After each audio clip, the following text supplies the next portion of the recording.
नमस्कार, आप देख रहे हैं इंडिया वॉइस और मैं हूं आपके साथ श्रुति अंगद। खबरों की करते हैं शुरुआत। केंद्रीय गृह मंत्री अमित शाह 23 से 25 अगस्त तक छत्तीसगढ़ के दौरे पर रहेंगे, जब वे कई महत्वपूर्ण बैठकों में यहां पर भाग लेते हुए नजर आएंगे। 23 अगस्त की रात को अमित शाह रायपुर एयरपोर्ट पहुंचेंगे।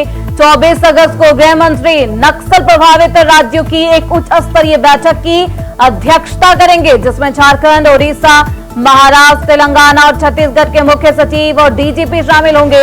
इस बैठक में राज्य सरकारों के नक्सल ऑपरेशन पर मंथन किया जाएगा और नक्सल प्रभावित क्षेत्रों में सुरक्षा के लिए रणनीति तैयार की जाएगी। 25 अगस्त को अमित शाह सहकारिता विभाग की बैठक लेंगे, जिसमें सहकारिता संगठनों के कामकाज और विकास पर विचार विमर्श किया जाएगा। इसके बाद वे दिल्ली के लिए रवाना होंगे।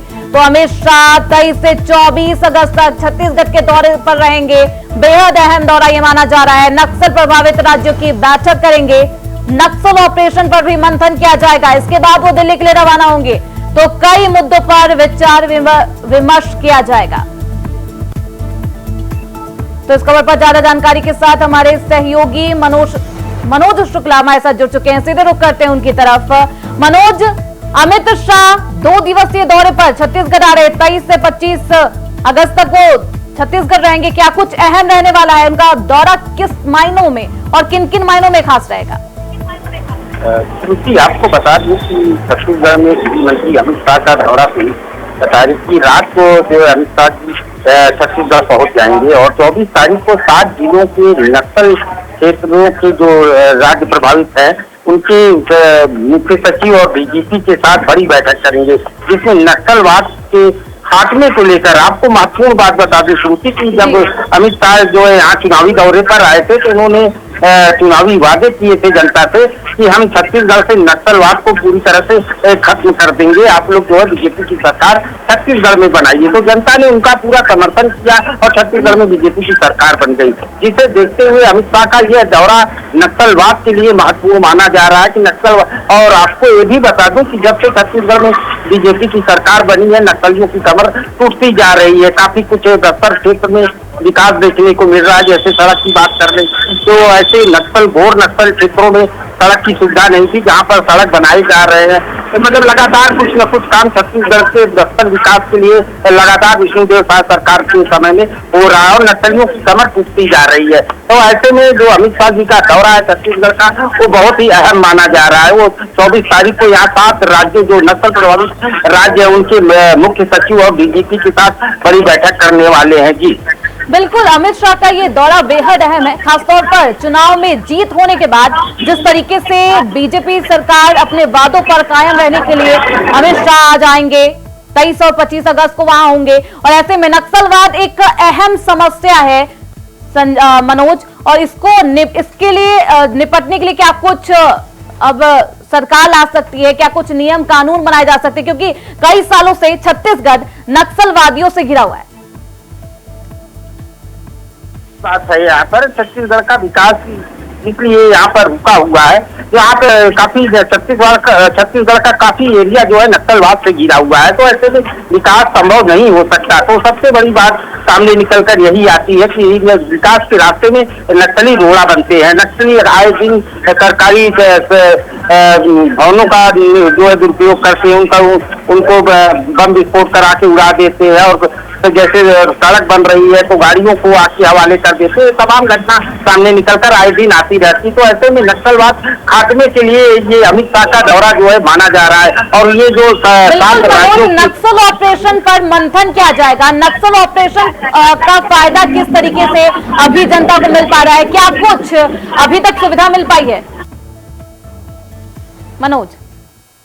जो सरकार बनी है, काफी नक्सली मारे जा चुके हैं और काफी कुछ जो है आत्मसमर्पण करते हुए नजर आए हैं। ऐसे में जो है यहाँ के जो गृह मंत्री है डिप्टी सीएम विजय शर्मा, उनका साफ तौर पर कहना था नक्सली या तो अपनी बंदूक छोड़ें और मुख्य धारा से जुड़े, नहीं तो उनके खात्मे के लिए जो है बीजेपी की सरकार पूरी तरह से संकल्पबद्ध है। तो ये माना जा रहा है अमित शाह जी का ये दौरा। बिल्कुल मनोज, नक्सलवाद एक अहम समस्या है और एक बड़ी समस्या है छत्तीसगढ़ में, जिसको निपटाने के लिए, जिसके समाधान के लिए 23 और 25 अगस्त तक छत्तीसगढ़ में मंथन भी किया जाएगा। अमित शाह मौजूद रहेंगे।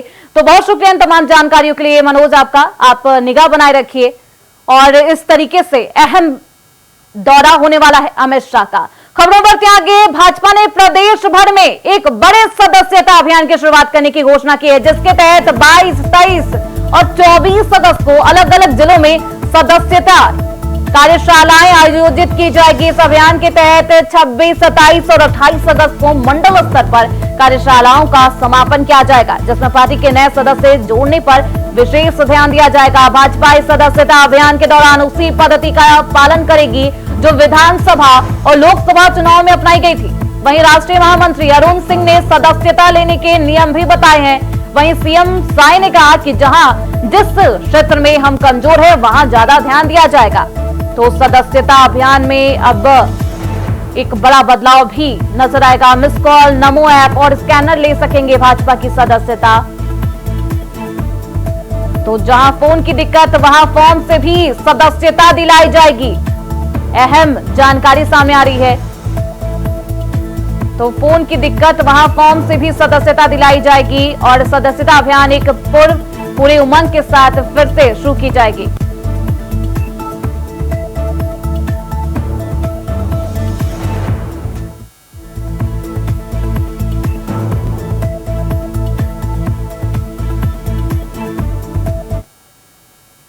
खबरों बढ़ते आगे, खबर रायपुर से आ रही है, जहां भाजपा सदस्यता अभियान चलाया जा रहा है। इसको लेकर केंद्रीय राज्य मंत्री तोखन साहू ने कहा है कि मैं सभी से अपील करता हूं कि भारतीय जनता पार्टी से जुड़े, भारत को सशक्त राष्ट्र बनाएं।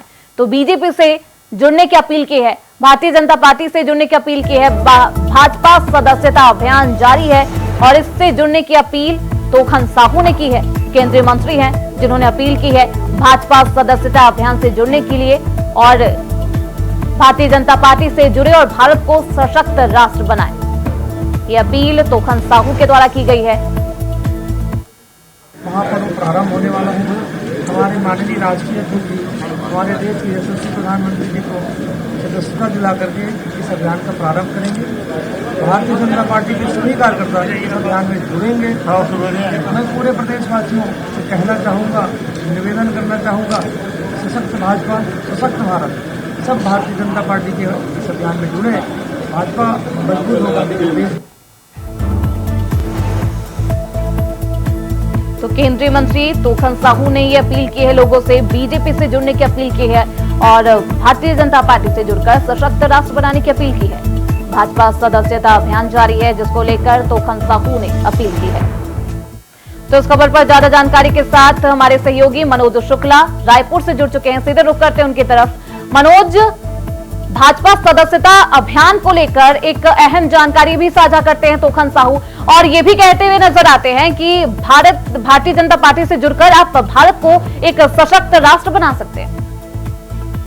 जी, श्रुति, आपको बता दें कि छत्तीसगढ़ में बड़ी बैठक लगातार जो है सदस्यता अभियान को लेकर चल रही है और आज भी ये बैठक जो है अभी चल रही है। तो और इसमें जो है केंद्रीय नेतृत्व के लोग भी शामिल हैं। जैसे आपको बता दूं, अरुण सिंह जो इसके राष्ट्रीय महामंत्री हैं वो भी शामिल हैं और यहाँ से बीजेपी के छत्तीसगढ़ प्रभारी नितिन नवीन जी वो भी बैठक में शामिल है और केंद्रीय राज्य मंत्री तोखन साहू भी जनता से अपील कर रहे हैं कि सदस्यता अभियान को ज्यादा से ज्यादा लोगों तक पहुंच सके, जिससे जो है भारत को एक विकसित देश, एक सशक्त देश का निर्माण जो है प्रधानमंत्री नरेंद्र मोदी की ये महत्वाकांक्षी मतलब योजना कहा जा सकता है। इस सदस्यता अभियान को लेकर उनकी प्रमुख मांगे हैं कि छत्तीसगढ़ के साथ साथ पूरे देश में जो है भारतीय जनता पार्टी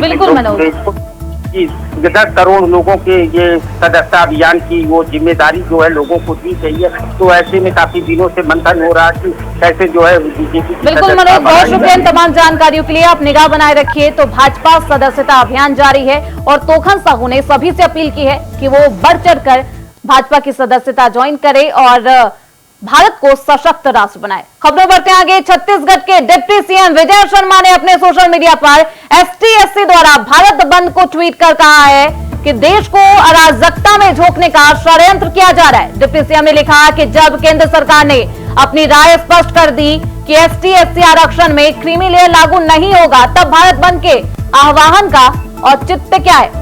तो आज भारत बंद है, जिसको लेकर विजय शर्मा ने ये ट्वीट किया है और लोगों से सवाल पूछा है, एक कटु सवाल कि अब इस भारत बंद का मतलब क्या है, जबकि सुप्रीम कोर्ट ने कंफर्मली स्पष्ट पूर्वक कह दिया था कि क्रीमी लेयर लागू नहीं होगा, उसके बावजूद भारत बंद, क्या ये षड्यंत्र है? विजय शर्मा ने ये ट्वीट कर लोगों से सवाल पूछा है।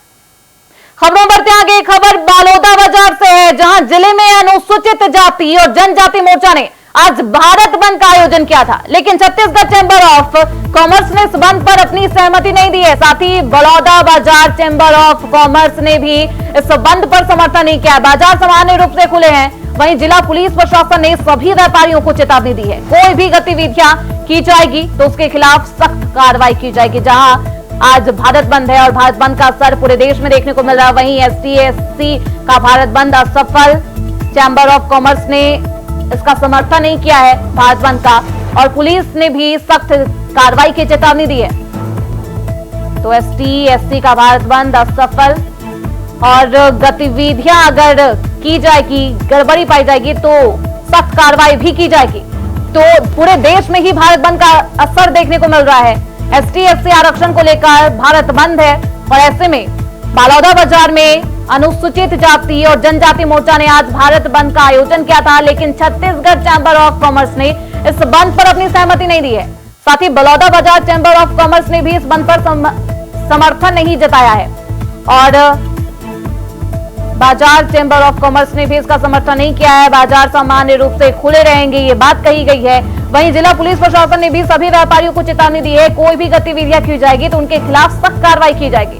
भारत बंद का असर पूरे देश में देखने को मिल रहा है, और लगातार ST/SC को लेकर भारत बंद असफल माना जा रहा है। चैंबर ऑफ कॉमर्स ने समर्थन नहीं दिया है भारत बंद को, और पुलिस ने भी सख्त कार्रवाई, सख्त रुख अपनाते हुए चेतावनी दी है कि गतिविधियां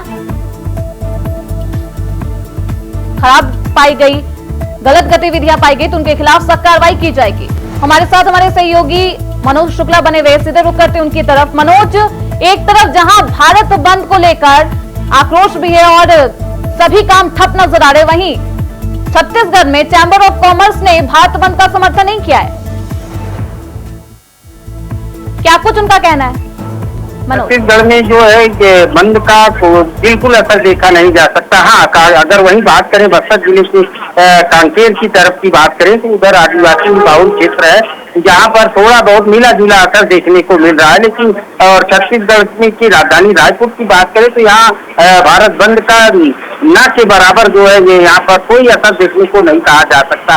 तो और जहाँ तक बात चैंबर ऑफ कॉमर्स ने स्पष्ट कर दिया था कि हम इनका सहयोग नहीं कर सकते बंद में, इसलिए व्यापारियों ने पहले ही कर दिया था कि हम लोग अपनी प्रतिष्ठानें खोल रखेंगे, हम लोग किसी प्रकार का समर्थन ऐसे मुद्दों पे नहीं कर सकते। जी बिल्कुल, उनके समर्थन ना देने का उद्देश्य क्या है, क्या कुछ कहना है कि वो समर्थन क्यों नहीं दे रहे?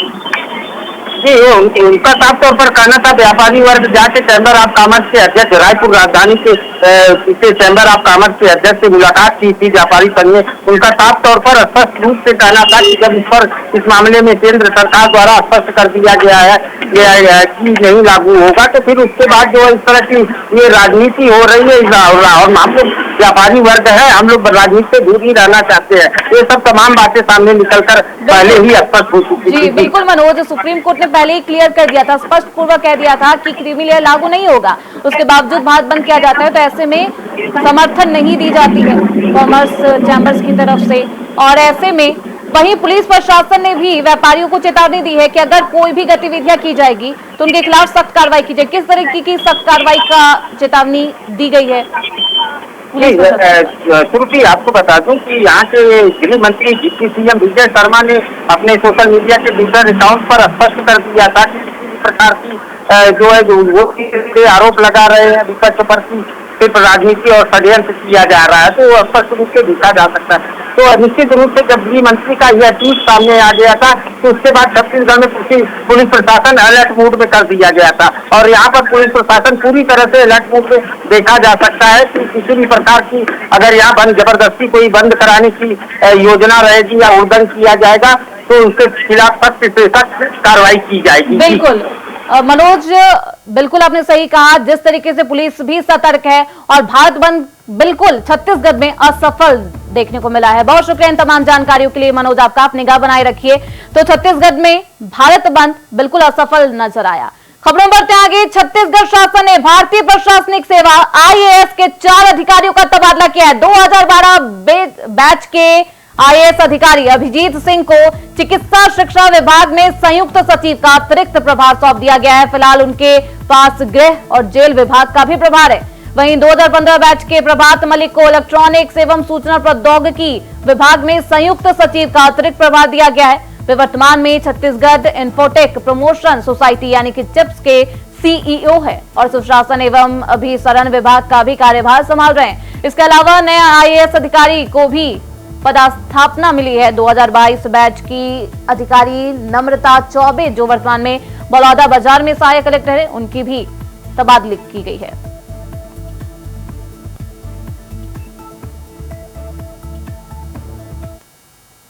खबरों बढ़ते आगे। खबर कोरबा से है, जहां पाली तानाखार से विधायक तुलेश्वर सिंह मरकाम अनिश्चितकालीन हड़ताल पर बैठ गए हैं। कोरबा जिले के पाली में साल 2015 से 2016 में मुख्यमंत्री समग्र विकास योजना अंतर्गत किए गए विकास कार्यों में गड़बड़ी के आरोप में सरपंचों के विरुद्ध मुकदमा दर्ज कर उनसे रिकवरी करने का आदेश दिया गया था, जिसके विरोध में गोडवाना गणतंत्र पार्टी से पाली तानाखार के विधायक तुलेश्वर सिंह मरकाम सड़क पर उतर आए हैं। गोडवाना गणतंत्र पार्टी के राष्ट्रीय अध्यक्ष और विधायक तुलेश्वर सिंह मरकाम ने पाली में आमरण अनशन शुरू कर दिया है। अनशन में बैठे लोगों ने कहा है कि सरपंचों के खिलाफ नोटिस जारी करने वाले इंजीनियर, CEO और अन्य जिम्मेदार लोगों के विरुद्ध कार्रवाई न कर सिर्फ भोले भाले और आदिवासी सरपंचों को सताया जा रहा है।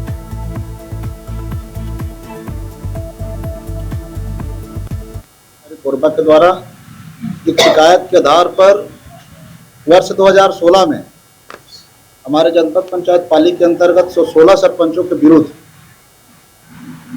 अधिक राशि भुगतान के संबंध में रिकवरी के लिए नोटिस जारी किया गया। संबंधित यहाँ तत्कालिक हमारे SDM कटघोरा को निर्देश दिया गया कि आप संबंधित सरपंचों से राशि वसूल किया जाए।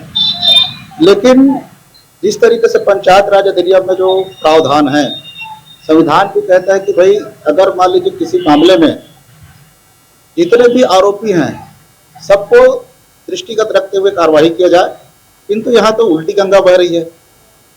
सिर्फ एक तरफा नामजद तरीके से पूर्व सरपंचों के विरुद्ध प्रकरण दर्ज कर दिया गया और प्रकरण दर्ज करके एक तरफा वसूली प्रकरण बनाया गया और 2016 से लेकर के निरंतर आज तक के जिला प्रशासन हो चाहे स्थानीय प्रशासन हो, कोई प्रकार से इनको कहीं पर से सहयोगात्मक रवैया से। खबरों बढ़ते आगे। बलौदा बाजार हिंसा मामले में 7 दिन और बढ़ी देवेंद्र यादव की रिमांड। भूपेश ने कहा न अपराध बताया और न ही FIR की कॉपी दी गई है। सेंट्रल जेल पहुंचा विधायक दल। रायपुर बलौदा बाजार हिंसा मामले में विधायक देवेंद्र यादव की बलौदा बाजार कोर्ट में ऑनलाइन सुनवाई हुई। इसके बाद विधायक यादव की रिमांड 7 दिन और बढ़ा दी गई है। इस बीच विधायक की गिरफ्तारी को लेकर सियासत तेज हो गई है। प्रदेश कांग्रेस कार्यालय में विधायक दल की बैठक के बाद नेता प्रतिपक्ष डॉक्टर चरणदास महंत, पूर्व CM भूपेश बघेल समेत अन्य कांग्रेसी विधायक यादव से मिलने सेंट्रल जेल पहुंचे। जेल से निकलने के बाद पूर्व CM भूपेश बघेल ने कहा कि देवेंद्र ने उन्हें बताया कि उन्हें ना तो अपराध बताया गया है और ना ही FIR की कॉपी दी गई है, उसे धोखे से गिरफ्तार किया गया है। बताया है कि उनके जब गिरफ्तार किया गया तो FIR की कॉपी नहीं दिया गया। किस अपराध में उसको गिरफ्तार किया गया नहीं बताया। उन्हें जितनी नोटिस मिली 160 की नोटिस मिली थी, जो गवाही की नोटिस होती है। गवाही लेना है ये बताकर उसे गिरफ्तार किया गया। तो इस प्रकार से विधायक को धोखा देकर गिरफ्तार इस सरकार ने किया है। हम लोग बैठक के पश्चात जो निर्णय लिए थे उस आधार पर सभी विधायक यहाँ मिलने के लिए आए थे, मगर माननीय मुख्यमंत्री जी के निर्देश पर 5 से ज़्यादा लोगों को मिलने की अनुमति नहीं दी गई। सिर्फ 5 लोगों को अनुमति दी गई, जिसमें हम 5 लोग, मैं, चरणदास महंत, भाई भूपेश जी, रविंद्र चौबे जी, उमेश पटेल जी और हमारे राठिया जी, लालजी जी, इन पांचों को अनुमति दी गई। विधायिका साथी विधायकगण जो विशेष करके महिलाएं थीं, उनको चिंता थी कि देवेंद्र को देखें, मगर उनको नहीं जाने दिया। हमारे अनेक विधायक यहाँ प्रयास करते रहे, उन्हें भी नहीं जाने दिया गया। माननीय भूपेश बघेल जी ने कहा कि 5-5 करके सबको मिला दो, उन्हें भी नहीं जाने दिया गया। इस तरह से यहाँ भी साय जी का प्रशासन पूरी तरीके से चुस्त है। छत्तीसगढ़ कौशल्या भूमि में फिलहाल के लिए बस इतना ही। देखते रहिए इंडिया वॉइस।